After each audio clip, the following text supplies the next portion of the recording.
Welcome to the Slop Temple. We pray this video helps. You start by planting your hands where they work instantly, active fingertips aimed at passing lanes and the ball. Once your stance is set, extend one hand toward the ball and the other toward the passer to cover two threats.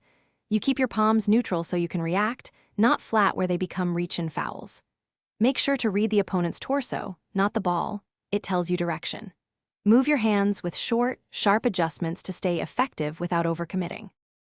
Next, use your hands to deny and contest with purpose. Time short swipes when the ball is exposed and avoid continuous reaching that draws fouls. Once done, transition one hand vertical to contest a shot while the other maintains rebounding position. This reduces foul risk and increases block chances. For denying passes, place an active hand at the opponent's shoulder or elbow height to obstruct the lane. Practice short, explosive hand movements so you stay legal and effective during game speed. Finish plays by converting disruption into defense. When you get a steal or force a turnover, secure the ball with both hands immediately and make a controlled outlet.